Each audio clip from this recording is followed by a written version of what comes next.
Aéroport international Indira Gandhi à New Delhi. La porte de l'Inde. «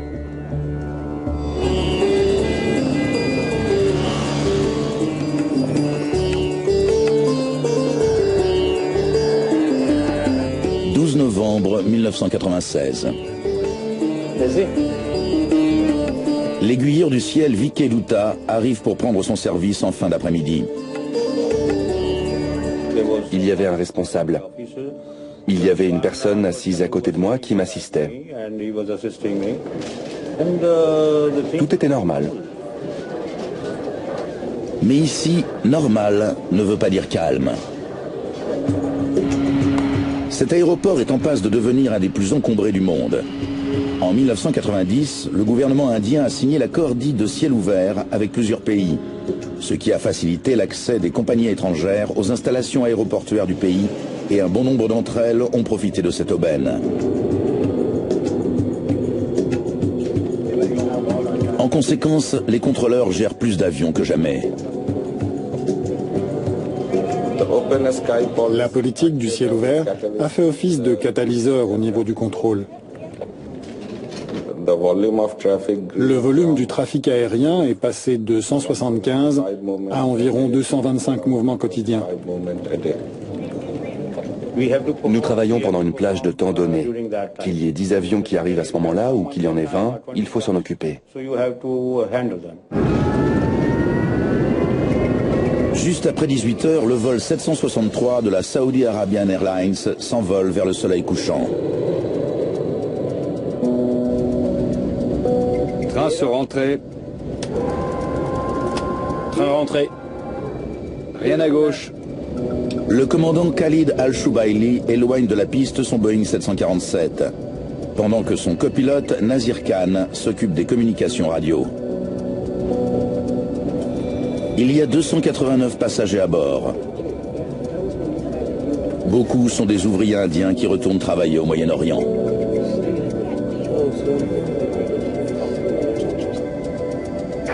Saudi 763, dès l'envol de la piste 03, contactez le radar 127,9. Lorsque le vol 763 était sur la piste, ses mouvements étaient dirigés et surveillés par un contrôleur aérien installé dans la tour de contrôle de l'aéroport. Bonne journée.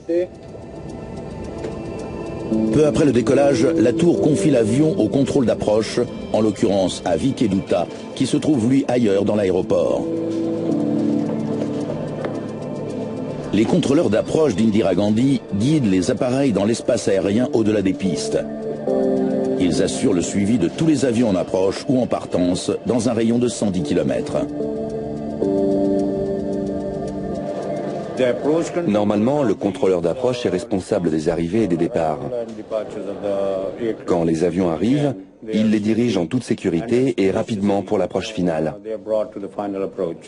Ce soir-là, Vicky Dutta s'occupe de 5 vols. Certains sont des départs, d'autres des arrivées. Il doit veiller à ce que ces avions soient assez éloignés les uns des autres pour des raisons de sécurité.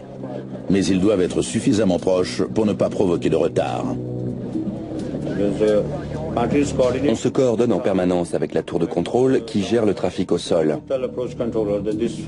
Elle prévient le contrôleur d'approche que tel avion est prêt et qu'on peut le caser entre 2 vols. C'était comme ça qu'on travaillait à l'époque. Saudi 763, approchons du niveau de vol 100. Compris, montez au 140. Autorisé à monter au 140. Ce soir-là, un avion de transport de l'armée de l'air américaine se présente pour atterrir. Même s'il s'agit d'un vol militaire, il est sous la responsabilité de Vicky Dutta. On a dû avoir 3 ou 4 échanges avec le contrôleur. Il a vérifié notre altitude et il nous a informé de l'état du trafic dans les environs. Saudi 763, approchons du 140 pour plus haut. Le vol 763 atteint le niveau qui lui a été assigné, 14 000 pieds, et le copilote demande à monter plus haut. Maintenez-vous au 140, je vous rappelle pour plus haut.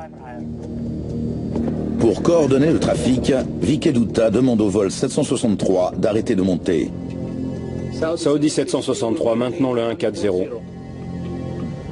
Vicky Dutta surveille un autre avion qui vole vers l'est pour se poser à l'aéroport Indira Gandhi. Un vol Kazakhstan Airlines. L'Ilyushin IL-76, un énorme avion de fabrication soviétique, a été conçu pour les forces armées. Mais sa version modifiée est utilisée par des compagnies civiles. Vicky Dutta veut le faire passer par-dessus le vol 763 avant de le laisser atterrir. Ensuite, il autorisera le 747 à reprendre sa montée. Il devait se croiser avec une marge de 1000 pieds. Kazakh 1907, arrivons au 150. 46 000 nautiques de Delta Papa November. Compris, maintenez-vous au 150. Trafic identifié, midi, sans s'opposer, Boeing 747 de la Saoudi. Vicky Dutta ne veut pas que l'équipage kazakh soit surpris de voir arriver le 747 saoudien. Les avions n'ayant pas de radar pour détecter les autres appareils, les pilotes ont besoin que les contrôleurs leur signalent leur présence. Maintenons le 150. Kazakh 1907, nous vous recontacterons. Dans combien de nautiques? Tous les pilotes calés sur la fréquence radio du contrôle d'approche entendent les conversations avec le sol. Dans combien de nautiques? 8 nautiques. On était en vol à vue et on essayait de savoir par la radio où étaient les autres et où ils allaient. Trafic à 8 nautiques, niveau 140. Soudain, une terrible explosion déchire le ciel.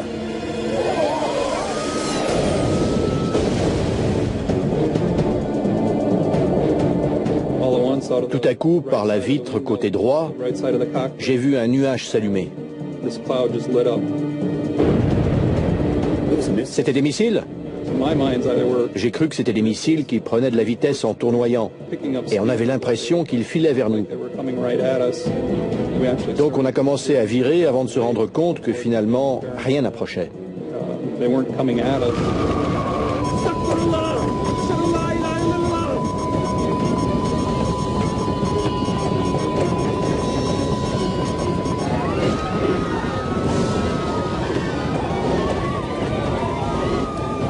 Le Boeing saoudien file vers le sol. Andy, ici 1815. 18-15, répétez. J'ai appelé le contrôleur à la radio. J'ai vu une grosse explosion. Il y avait un problème. L'avion saoudien et le gros porteur kazakh ont disparu de l'écran radar du contrôleur. J'ai vu les contacts s'allumer. L'aiguille a refait un passage.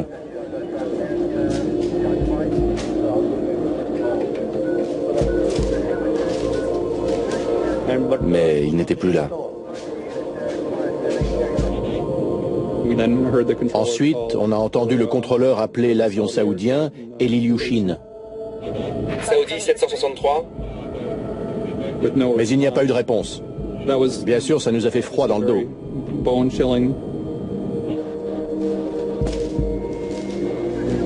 Une tragédie vient de se dérouler. Vicky Dutta va se retrouver au cœur d'une enquête qui va porter sur un des accidents d'avion les plus meurtriers de l'histoire. Kazakh 1907, quelle est votre position? L'inquiétude monte de plus en plus.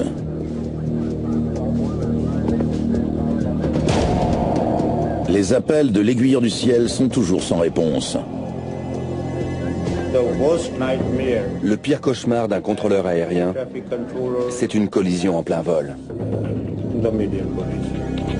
Saudi 763. À eux deux, les avions transportaient 349 personnes. Kazakh 1907, votre position?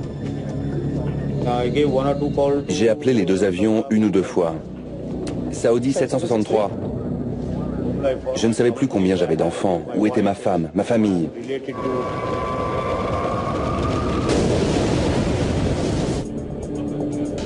Le capitaine Tim Place confirme bientôt les pires craintes de Vicky Douta. Delhi 18-15. 18-15. Qu'avez-vous vu? 2 incendies à terre. 2 incendies à terre. Confirmé? Je confirme. Je confirme.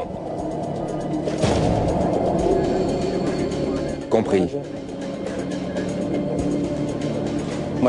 Mon responsable s'est approché et je lui ai dit qu'un accident venait d'avoir lieu. J'ai signalé à notre personnel de lancer des recherches en précisant que les avions s'étaient écrasés à 40 000 nautiques à l'ouest de Delhi. 2 avions sont tombés sur Charki Dadri. La ville de Charki Dadri est à 75 km à l'ouest de New Delhi.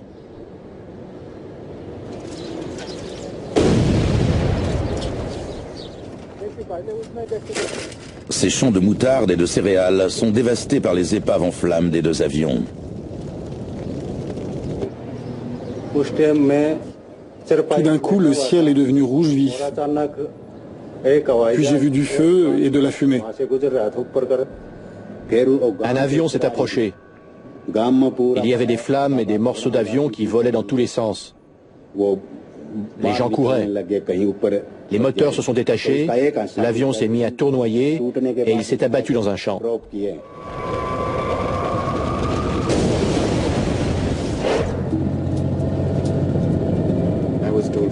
On m'a signalé qu'il y avait eu une collision en vol, qu'il s'agissait apparemment d'un gros porteur, et on m'a demandé d'aller voir. Ça a été une vraie décharge d'adrénaline, parce que je débutais ma carrière et je savais que je devais couvrir cette affaire. Envoyé sur les lieux par NDTV, Vishnu Som arrive en pleine nuit, quelques heures après le drame. On s'est garé sur le bord de la route. Il y avait un gros quartier de lune. Son caméraman et lui sont parmi les premiers journalistes à arriver. Éteins la lumière. N'attirons pas l'attention. La police a dû boucler le périmètre.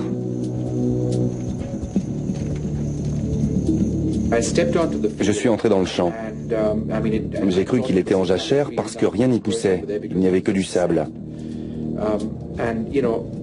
Il faisait sombre. Notre seule lumière était celle de la lune. Mais on a continué d'avancer. Ensuite, j'ai distingué des amas autour de moi. Des petits tas de tous les côtés. Mais comme on n'y voyait pas grand-chose, je ne savais pas ce que c'était. Puis je me suis arrêté parce que j'ai eu l'impression qu'il y avait quelque chose de très bizarre. Allume. Allume. J'ai compris que les amas que je voyais autour de moi étaient soit des morceaux d'épave, soit des cadavres. Il y avait un arbre à environ 5 mètres sur ma droite. Il y avait un corps calciné dans les branches. C'est une image qui revient me hanter, même après tant d'années.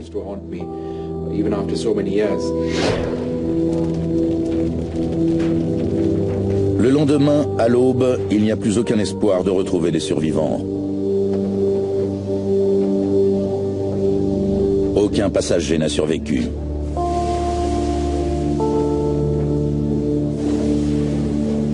Il y a 349 morts. C'est la pire collision en plein vol de tous les temps. La nouvelle fait le tour du monde. What remains clear is that there was more than one set of factors that might have resulted in the collision. Il y a 2 épaves bien distinctes. KPS Nahir est un des premiers enquêteurs à arriver sur les lieux.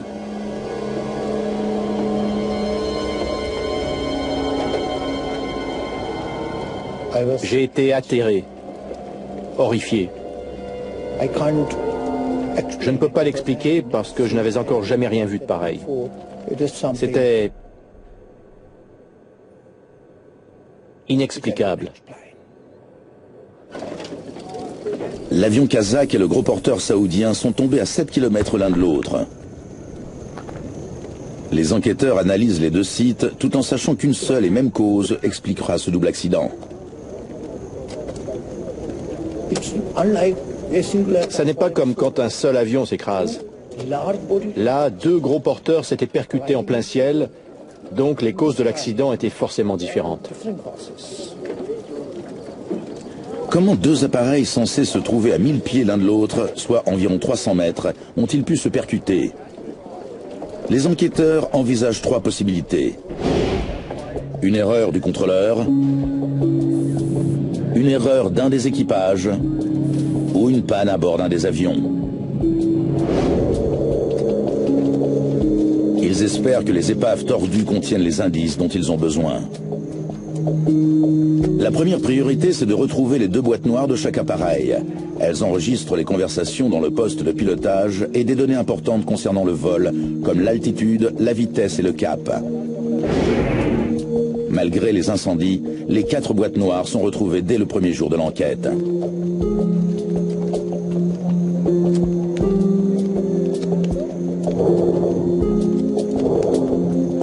Pour l'instant, elles sont encore muettes.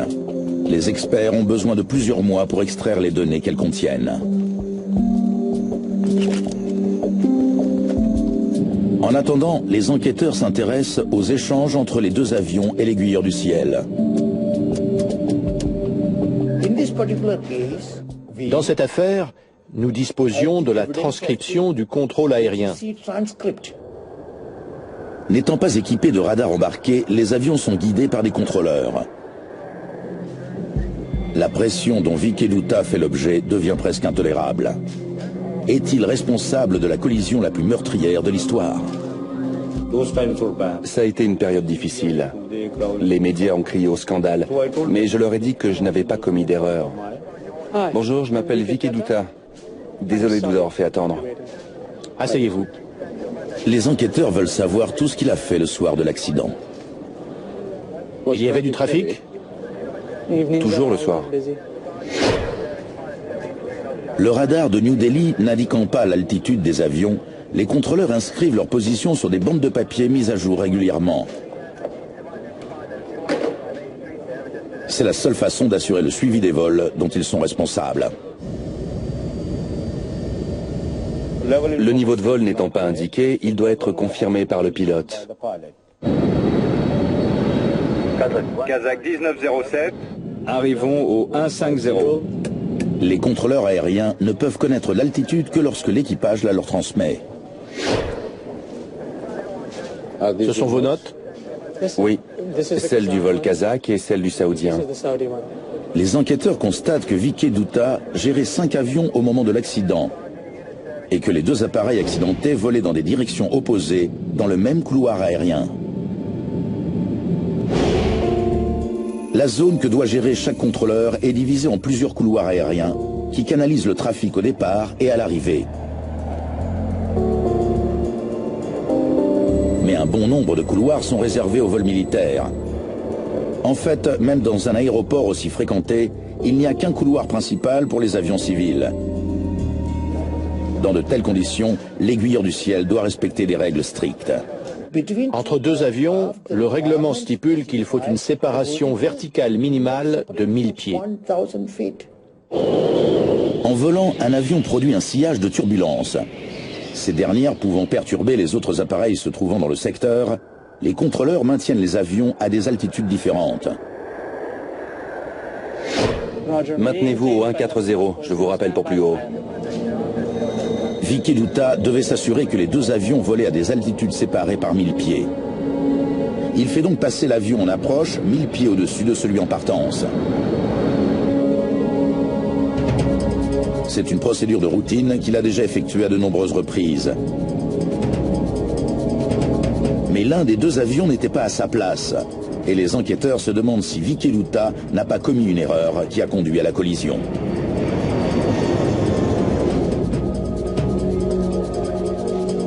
En épluchant les transcriptions, il constate que l'aiguilleur a donné les bonnes indications aux deux appareils. Mais comme son radar n'affichait pas l'altitude, il n'avait aucun moyen de s'assurer qu'elles avaient bien été respectées.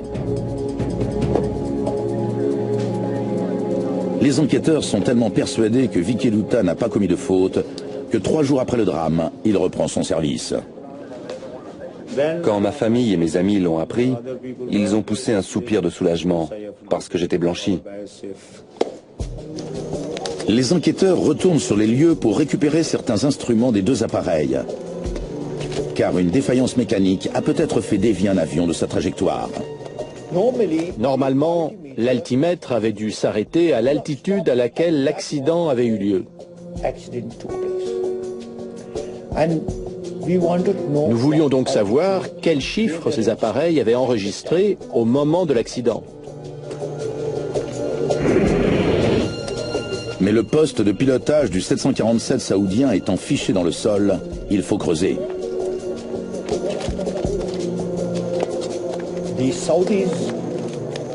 Le nez de l'avion saoudien était loin sous terre, à environ 10-12 mètres. L'avant s'était enfoncé jusqu'à cette profondeur. Il a donc fallu faire venir des engins de chantier, des pelleteuses, pour creuser et soulever le poste de pilotage. Les altimètres de l'Ilyushin kazakh sont plus faciles à retrouver, l'avion n'étant pas tombé le nez en premier. Il se peut donc que les enquêteurs trouvent des indices quant à son altitude précise au moment de la collision. En examinant ces appareils, les enquêteurs constatent qu'il y a effectivement quelque chose de bizarre. Le pilote et l'officier pilote de ligne avaient tous les deux un altimètre devant eux, mais ils n'affichaient pas la même altitude. Il y avait une différence de 300 pieds entre les deux.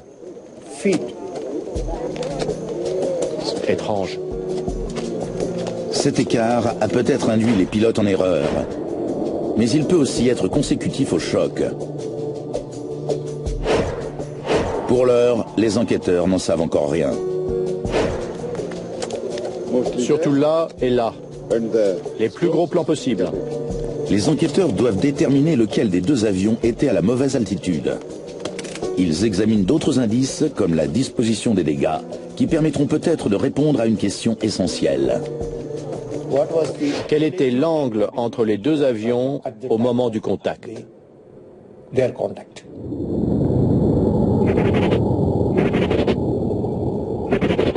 Les fragments sont distants de plusieurs kilomètres.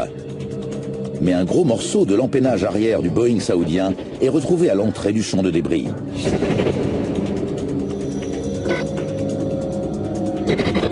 A priori, c'est donc un des premiers morceaux à s'être détaché de l'avion.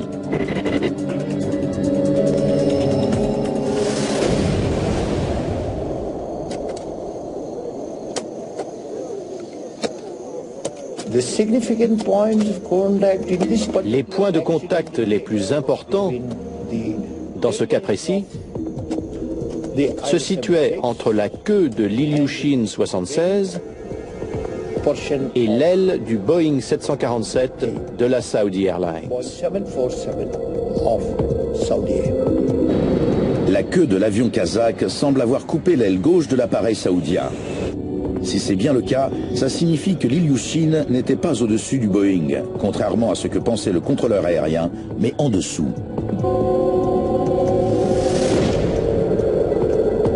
Cette découverte ne fait qu'épaissir le mystère.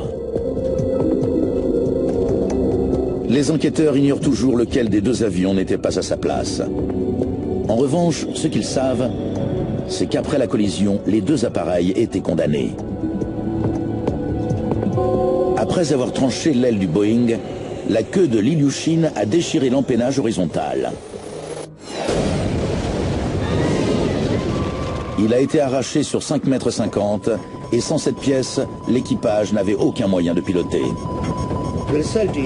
À la suite de ça, l'avion s'est lancé dans une spirale impossible à contrôler. Dans ce cas précis, je dirais que les 2 avions se sont retrouvés dans la même situation.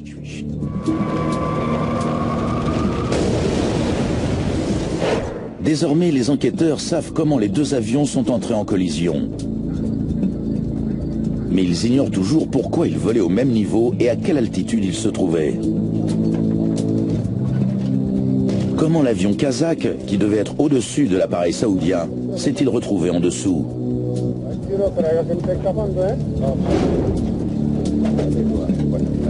Près de 2 semaines après le drame, Ashok Verma rejoint les enquêteurs sur les lieux. À ce moment-là, les opérations d'excavation du poste de pilotage de l'avion saoudien étaient terminées. Les équipements qui pouvaient être récupérés l'avaient donc été. Comme les autres indices retrouvés jusqu'alors, ceux-ci n'expliquent pas ce qui s'est passé, car la violence du choc les a complètement détruits. On ne trouve rien. Les dégâts sont trop importants. Ouais, regardez ça. On ne retrouverait presque rien d'utile. Malgré cette déception, les enquêteurs continuent.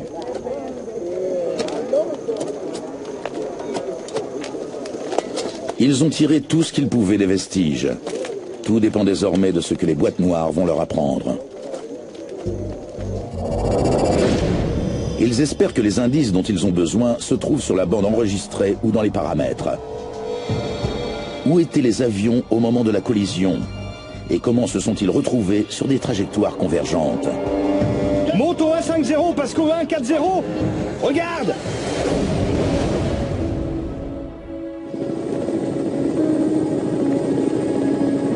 Trois mois se sont écoulés depuis le drame.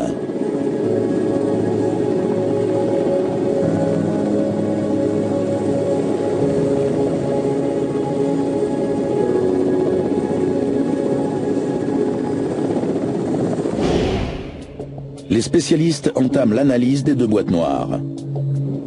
Pour éviter tout parti pris, elles sont examinées en Angleterre par les techniciens de l'AAIB, l'homologue britannique du bureau d'enquête et d'analyse.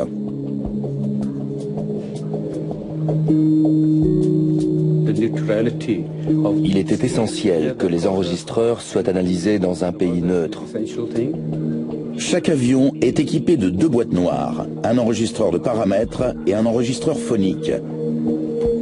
Le premier contient des renseignements sur des dizaines de paramètres, dont l'altitude, la vitesse air et les actions des pilotes sur les commandes de vol.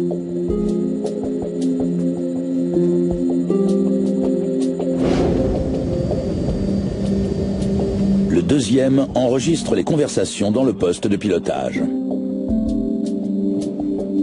Bonne journée. Les enquêteurs utilisent les données des boîtes noires pour dresser une chronologie des événements.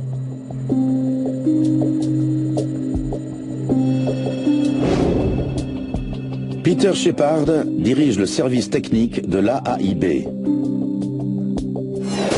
Il va remonter le temps à partir de la collision. L'instant de la collision est défini par les changements très rapides des paramètres des 2 avions. Si on considère que c'est l'instant 0, on peut établir un lien entre ce moment et la chronologie de chaque avion pour dresser ensuite une chronologie commune. Peter Shepard et son équipe commencent par le 747. Saudi 763, approchons du 140 pour plus haut. Maintenez-vous au 140. Je vous rappelle pour plus haut. Saudi 763, maintenons le 140. L'enregistreur phonique révèle que les pilotes saoudiens ont reçu des instructions claires quant à l'altitude à respecter et semblent les avoir comprises. Après qu'on leur a notifié de rester à 14 000 pieds, ils ne demandent plus à monter, ce qui les aurait placés sur la trajectoire de l'Indochine. Ensuite, Peter Shepard analyse l'enregistreur de paramètres pour vérifier que le 747 a bien respecté les instructions. L'enregistreur de l'appareil saoudien a montré que l'altitude avait été normale pendant la montée. Les pilotes se sont ensuite mis en palier à 14 108 pieds, nettement dans les limites de leur couloir de sécurité. L'avion s'est mis en palier à l'altitude demandée, 14 000 pieds, et il est resté à ce niveau de vol. Les pilotes saoudiens ont suivi à la lettre les instructions du contrôleur aérien, ce que confirme le collationnement. L'aiguilleur du ciel voulait que les 2 appareils soient à des altitudes distantes de 1000 pieds, le 747 devant être en dessous de l'Ilyushin. Puisque les pilotes saoudiens ont suivi cette instruction, ce sont vraisemblablement leurs homologues kazakhs qui n'étaient pas à leur place. Et effectivement, en analysant les renseignements de l'enregistreur de paramètres de l'Ilyushin, les techniciens constatent qu'il volait nettement en dessous des 15 000 pieds auxquels il devait se maintenir.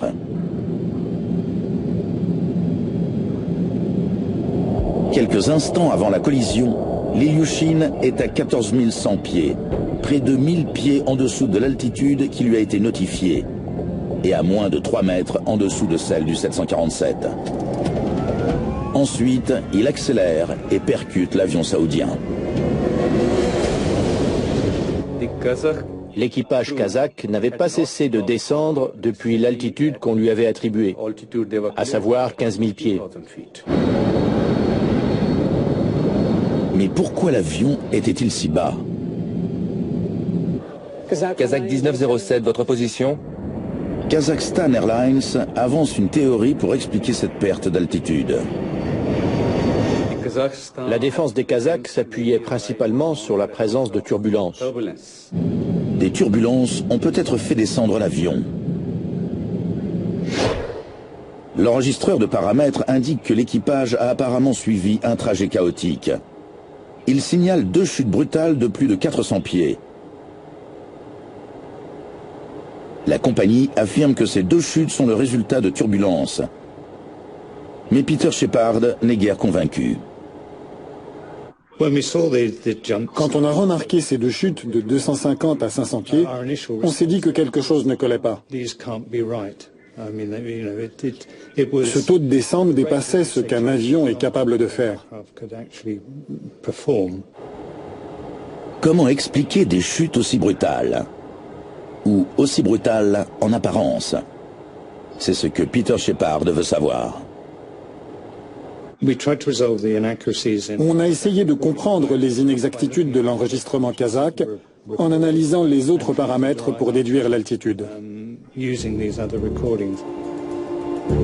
Ce sont des mathématiques complexes. En exploitant les renseignements comme la vitesse et le taux de descente, Peter Shepard conclut que l'avion procédait à une approche tout à fait régulière. La raison expliquant ces chutes apparentes est simple. Le capteur qui transmettait l'altitude à l'enregistreur de paramètres était défectueux. Il se bloquait, cessait d'envoyer ses données pendant quelque temps, et quand il se débloquait, donnait l'impression fausse que l'avion avait perdu brutalement une altitude considérable. C'est un peu comme s'il y avait de la colle qui bloquait l'appareil. Mais à la longue, l'altitude réelle avait tellement changé que l'appareil se débloquait d'un coup, avant de se bloquer à nouveau. Les enquêteurs peuvent désormais rejeter les turbulences comme ayant été un des facteurs de la collision. Il n'y a pas eu de descente brusque? En examinant le livret d'entretien, les enquêteurs découvrent que les altimètres de l'avion kazakh fonctionnaient convenablement. Ils ont conclu que la différence d'affichage des 2 appareils est la conséquence et non la cause de l'accident. Pour comprendre pourquoi l'Ilyushin a continué à descendre après avoir reçu l'ordre de se maintenir à son niveau de vol, les enquêteurs analysent l'enregistreur phonique. L'enregistrement commence bien avant l'accident, et au départ, rien n'indique qu'il y ait le moindre problème. Kazakh 1907, rappelez passant le niveau. Passons le 240, Kazakh 1907. L'IL-76 étant un avion militaire modifié, il a pour caractéristique d'avoir un poste d'opérateur radio dans le cockpit. C'est Igor Rep qui s'occupe des communications du vol. Roger. Contactez la fréquence Delhi approche 127,9. 127,9. Au revoir, Kazakh 1907. L'avion arrivant à l'aéroport, Igor Rep contacte le contrôle d'approche. Delhi approche, bonsoir, Kazakh 1907. Passons le 230 vers le niveau 180. J'ai dit à l'avion de descendre, puis de se maintenir au niveau de vol 150, soit 15 000 pieds. Compris Kazakh 1907, descendez au niveau de vol 150. Rappelez atteignant. 1000 pieds de séparation verticale, ça suffit. Et c'est ce qui a été accordé aux deux avions. Kazakh 1907, atteignons le 150. L'opérateur radio kazakh a déclaré « Atteignons le 150 ».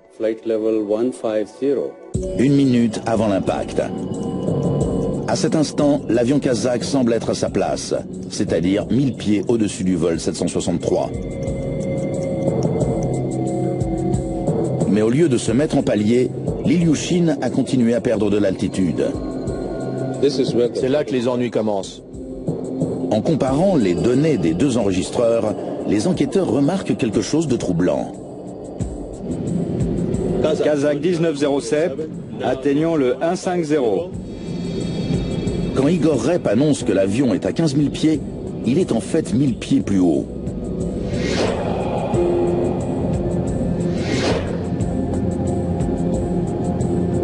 Comment a-t-il pu commettre une erreur aussi énorme? Pourquoi annoncer que l'avion était à 15 000 pieds s'il était en fait à 16 000 pieds? Les enquêteurs s'intéressent alors à la disposition du poste de pilotage.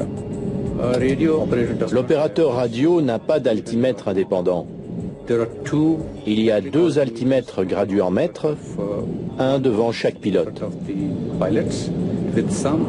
Pour les voir, l'opérateur radio a juste à tourner la tête. Quelle qu'en soit la raison, Igor Rep se trompe en lisant l'altitude de l'avion et il est le seul à être en contact avec le sol. Même si on lui a dit de rester à 15 000 pieds, l'avion continue de descendre. À ce moment-là, Vikeduta alerte l'équipage kazakh. Trafic identifié, midi, sens opposé, un Boeing 747 de la Saoudie à 10 nautiques. Croisement dans 5 nautiques, rappelez si visuel. Il demande à l'équipage de faire attention au vol 763, mais l'Ilyushin continue de descendre. Devant? Oui. Juste avant la collision, Igor Rep semble se rendre compte que l'avion est dangereusement bas. Mais il est trop tard. Reste au 150, ne descends pas. Accélère, Sania! L'enregistreur phonique confirme ce que les techniciens ont découvert dans les paramètres du vol. Au moment de la collision, l'avion kazakh tentait désespérément de revenir à l'altitude qui lui avait été allouée. Monte au 150, parce qu'au 140, regarde. Malgré tout, les enquêteurs restent perplexes. Pourquoi l'avion a-t-il continué à descendre? Après avoir rejeté l'hypothèse d'une erreur du contrôleur et celle de la défaillance mécanique, il fallait examiner dans les détails le facteur humain pendant le vol. Le Kazakhstan est une des républiques indépendantes qui faisait autrefois partie de l'Union soviétique. La compagnie nationale ne jouit pas d'une très bonne réputation à l'aéroport Indira Gandhi. On avait l'impression que c'était des pilotes un peu désinvoltes qui assuraient des vols charters et ne respectaient pas nécessairement les usages de l'aviation moderne occidentale. Nous avons examiné les connaissances en anglais de cet équipage, qui avait été formé dans les États soviétiques. Les 3 hommes avaient été reçus à leur examen dans cette langue, mais ils ne la parlaient pas couramment. Ashok Verma écoute plus attentivement l'enregistrement pour voir si l'équipage a mal compris les instructions. La barrière de la langue est-elle à l'origine du drame? Dans combien de nautiques? Trafic à 8 nautiques, niveau 140. Les Kazakhs ont-ils confondu leur altitude avec celle allouée à l'avion saoudien? Rappelez à 8 nautiques. Ashok Verma découvre que les membres d'équipage ne communiquaient pas clairement entre eux. Igor Rep s'occupait des communications avec le contrôle d'approche, mais rien n'indique que ses 2 collègues écoutaient les instructions qu'il leur donnait. Branchement, réchauffage d'entrée d'air moteur. Pendant que les pilotes discutent des procédures d'arrivée, seul Igor Rep s'occupe de l'altitude. On va voir, 1907. Habituellement, on termine le briefing arrivé avant le début de la descente, pour que tout l'équipage puisse faire attention à la radio. Si l'opérateur radio semble avoir compris que l'avion saoudien était à 14 000 pieds, les enquêteurs supposent que le copilote a pensé qu'il était lui autorisé à voler à cette altitude, ce qui expliquerait pourquoi l'avion a continué à descendre. Tiens le niveau! Lequel on nous a donné? Le pilote semble perturbé. Je pense que les pilotes n'ont pas fait très attention et qu'ils se sont trop fiés à l'opérateur radio pour diriger l'avion lors de cette phase de vol très importante. La remise des gaz et la remontée s'avèrent tragiques. Reste au 150, ne descends pas. Accélère, Sania! Monte au 150 parce qu'au 140. Regarde!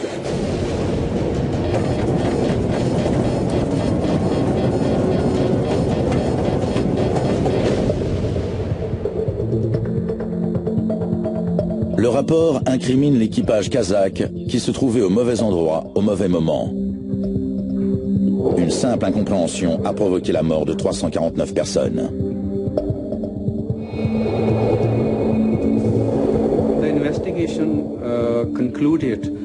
L'enquête a conclu que la cause principale de cette collision en vol était le non-respect de l'altitude allouée à l'avion kazakh. Les enquêteurs sont certains d'avoir trouvé la cause de la collision la plus meurtrière de l'histoire. Mais ils veulent malgré tout que le secteur aérien prenne des mesures pour rendre l'aéroport Indira Gandhi plus sûr. Ils découvrent alors que la technologie qui aurait pu empêcher le drame était déjà sur place. Saoudi 763. Les enquêteurs ont conclu qu'une mauvaise communication dans le poste de pilotage et une simple incompréhension ont coûté la vie à 349 personnes.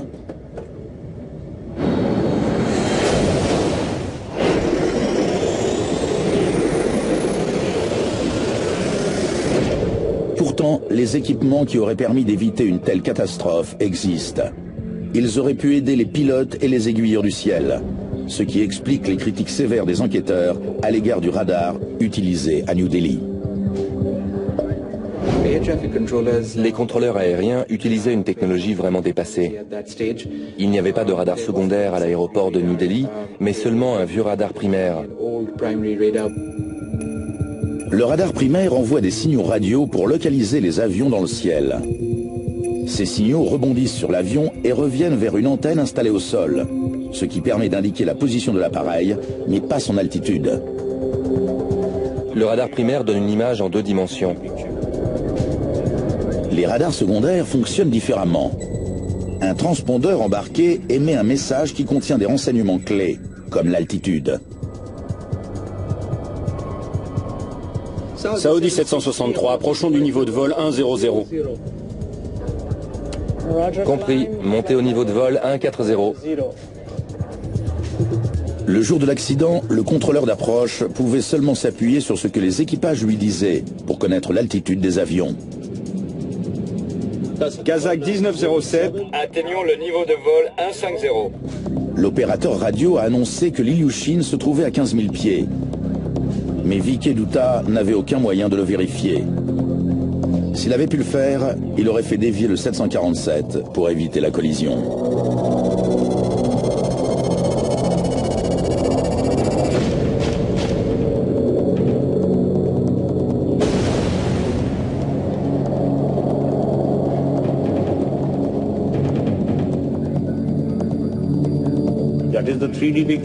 Avec l'image en 3D, on gagne un peu de temps pour réagir et faire dévier un avion. L'Inde avait commandé un système de contrôle aérien doté de radars secondaires, mais aussi d'équipements de communication et de navigation plus performants. Ce système aurait dû être installé 2 semaines avant le drame. Mais le jour fatidique, il était encore dans les cartons.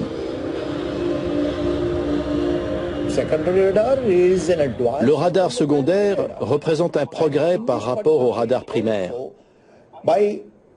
Dans ce cas précis, comme il fournit l'altitude, il aurait permis d'éviter un accident de cette nature. Au cours de l'année qui suit le drame, 3 collisions sont évitées de justesse à proximité de l'aéroport Indira Gandhi. Pourtant, il faudra patienter plus de 2 ans avant l'installation du système de radar secondaire. Aujourd'hui, les contrôleurs peuvent visualiser le numéro de vol, l'altitude et le cap de chaque avion. Ces renseignements sont nettement plus complets que ceux dont Vicky Dutta disposait.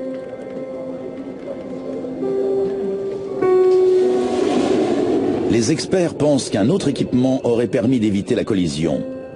Le TICAS. Le TICAS émet des avertissements à l'attention des pilotes. Il leur donne le temps de réagir, attire leur attention sur ce qui se passe dans les alentours et surveille la séparation verticale. Le TICAS est un système anti-collision qui peut être installé à bord des avions de ligne. Dans de nombreux pays, il est d'ailleurs obligatoire. Il alerte les pilotes lorsque des avions s'approchent trop les uns des autres et suggère automatiquement des actions correctives. Mais aucun des 2 avions n'en était équipé. Les autorités aéroportuaires indiennes ont également renforcé la sécurité en modifiant les couloirs aériens à l'arrivée et au départ. Au moment de l'accident, il n'y avait qu'un couloir pour les avions de ligne qui se posaient et qui décollaient. Avec l'augmentation du trafic aérien, il est devenu trop fréquenté.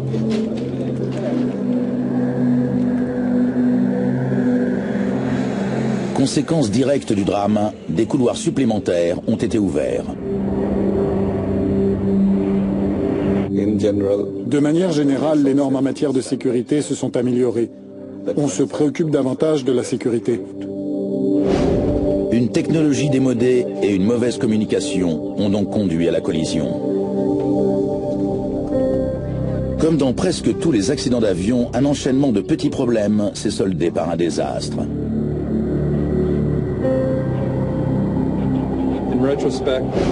Quand j'y repense, je me dis que ces gens n'ont vraiment pas eu de chance de se croiser ce soir-là. Il y a une chance sur 1 million pour que ça arrive. Des appareils auraient pu l'éviter, comme les radars, les systèmes anti-collision. Et ce matériel est de plus en plus performant. Je n'ai pas peur de voler. C'est certainement le destin. Mais je suis content de ne pas avoir eu 5 minutes d'avance. Ça, c'est sûr. Vicky Dutta a mené une longue carrière de contrôleur aérien. Aujourd'hui, il participe à la formation de ses jeunes collègues. Je suis instructeur en chef et je forme des contrôleurs. Je suis accro à mon boulot, je l'adore. Vraiment. Initialement soupçonné d'avoir été à l'origine du drame, il a participé à la mise en œuvre des moyens qui font de l'aéroport de New Delhi un endroit plus sûr. Ses efforts ont été payants. Ces installations voient désormais passer 20 millions de passagers chaque année. Depuis l'introduction du nouveau radar et l'ouverture des couloirs supplémentaires, plus aucun accident mortel n'a été à déplorer.